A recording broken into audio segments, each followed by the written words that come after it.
एक भयानक जंगल था। उसी के बीचों बीच एक बूढ़ा साधु रामदास एक झोपड़ी में अकेला रहता था। सालों से वही झोपड़ी उसका घर थी। उस रात बहुत तेज तूफानी बारिश हो रही थी। आसमान में बिजली गरज रही थी, जैसे कोई गुस्से में चिल्ला रहा हो। जंगल में हर तरफ अंधेरा और सन्नाटा था। रामदास दरवाजा बंद करके अपनी झोपड़ी में बैठा हुआ था, ताकि बाहर की बारिश और हवा अंदर ना आ सके। अचानक ठक ठक झोपड़ी के दरवाजे पर किसी ने दस्तक दी। साधु चौंका। इतने डरावने जंगल में इतनी रात गए कौन हो सकता है? हिम्मत करके दरवाजा खोला। सामने एक नवयुवती कन्या खड़ी थी।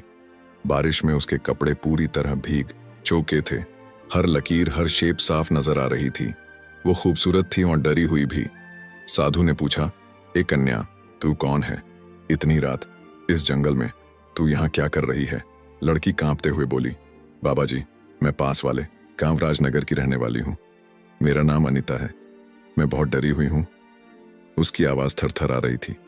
कुछ लोग मेरे पीछे पड़े हैं।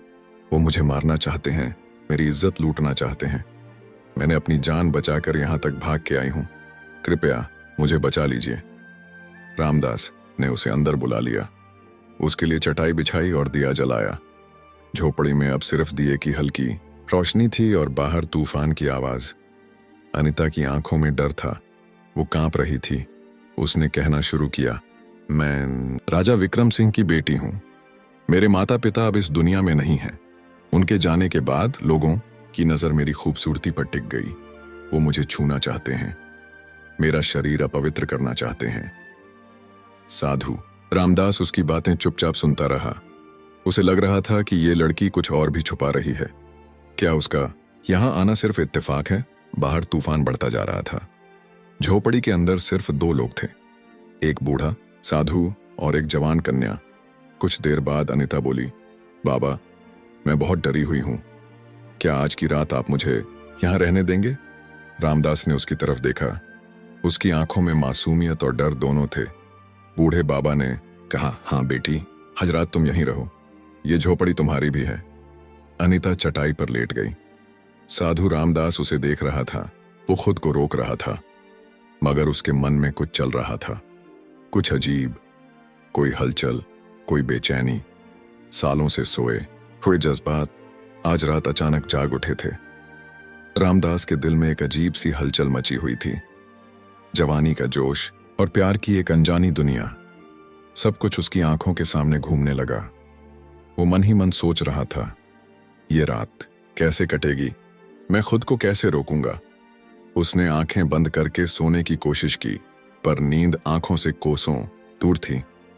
अनीता की भीगी हुई छवि बार बार उसकी आंखों में तैर रही थी। दिल की धड़कन तेज होती जा रही थी। इसी बेचैनी में सिसकियों की आवाज आई।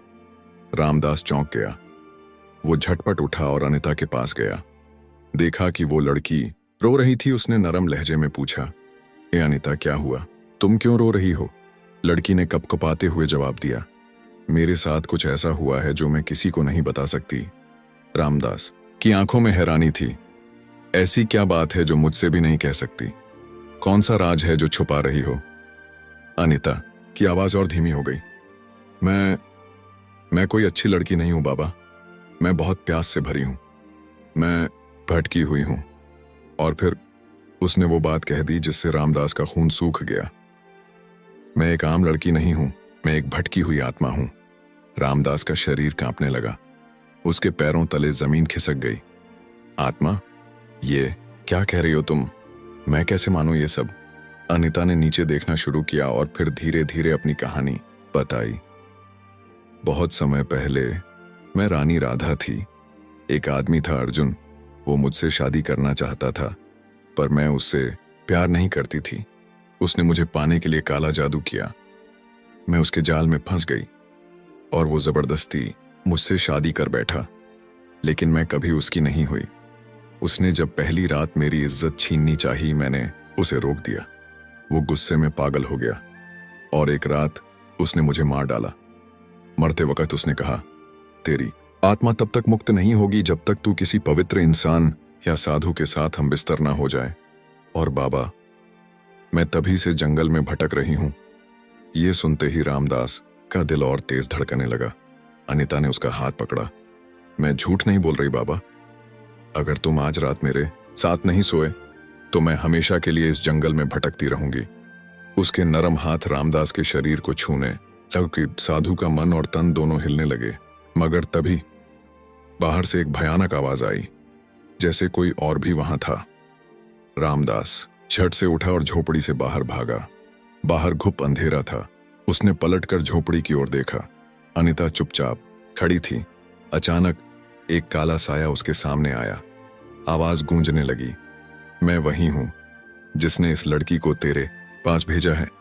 वो वही साया था जिसने काले जादू से अनिता की आत्मा को सालों से बांध रखा था। वो जोर से हंसने लगा और बोला, साधु रामदास, तुम अब मेरे जाल में फंस चुके हो। तुम बच नहीं सकते। रामदास ने गहरी सांस ली और शांति से जवाब दिया, तेरा काला जादू मुझ पर असर नहीं करेगा। तूने सोचा मैं एक लड़की की सुंदरता से भटक जाऊंगा? नहीं, ये मेरा रास्ता नहीं है।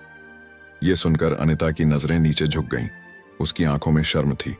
साया फिर गरज कर बोला, तुम भी तो इंसान हो, तुम्हारे अंदर भी तो वासना होगी। तुम कैसे बचोगे मुझसे? साधु रामदास ने अपनी आंखें बंद की और फिर आसमान की तरफ देखा। कुछ पल शांत रहने के बाद बोला, मैं रोशनी का रास्ता चुनता हूं, तेरे अंधेरे का नहीं। अनिता की आंखों में आंसू आ गए। वो सोचने लगी, क्या मैं वाकई ये करने जा रही थी? क्या मैं किसी भले इंसान को अपने जाल में फंसा रही थी? रामदास ने नरमी से कहा, अनिता, तुम अपने अंदर झांको। क्या तुम यही बनना चाहती हो? मैंने कभी किसी स्त्री की ओर बुरी नजर से नहीं देखा। फिर तुम क्यों मेरी इज्जत छीनना चाहती थी? साया हंसने लगा, बहुत देर हो चुकी है साधु, अब इसका कुछ नहीं हो सकता। मगर अब अनिता की आंखों में एक नई रोशनी थी। उसने धीरे से कहा, मुझे नहीं पता सही क्या है और गलत क्या, मुझे बस मुक्ति चाहिए, शांति चाहिए। रामदास ने जवाब दिया, तुम्हें अपनी आत्मा के लिए नहीं, अपने वजूद के लिए लड़ना होगा। ये लड़ाई अब तुम्हारी है। अनिता ने गहरी सांस ली। अब वो डर नहीं रही थी। उसने साया की ओर देखा और कहा, हाँ, ये मेरी लड़ाई है और अब मैं इसे खुद लड़ूंगी। उसने अपनी आंखें बंद की, दोनों हाथ उठाए और साया की तरफ बढ़ी। जैसे ही उसके हाथ साया को छूते हैं, तेज हवाएं चलने लगती हैं, अंधेरा कांपने लगता है, साया तड़पने लगता है, चीखता है। मगर अब अनिता की आत्मा जाग चुकी थी। उसने पूरी शक्ति से साया को मिटा दिया। हर तरफ शांति फैल गई। जब अनिता ने अपनी आंखें खोलीं तो सामने साधु रामदास खड़ा था, शांत, गंभीर। अनिता उसकी तरफ बढ़ी और कहा, मुझसे बहुत बड़ी भूल होने जा रही थी। आपने मुझे रोक दिया, आपने मुझे फिर से इंसान बना दिया। रामदास ने मुस्कुराकर जवाब दिया, अब तुम आजाद हो जाओ और अपनी जिंदगी नए सिरे से शुरू करो। अनिता ने सिर झुकाया, आंखों में आंसू ली और हमेशा के लिए उस जंगल से निकल गई। अब उसकी आत्मा मुक्त थी। वो अंधेरे से रोशनी की ओर बढ़ चुकी थी।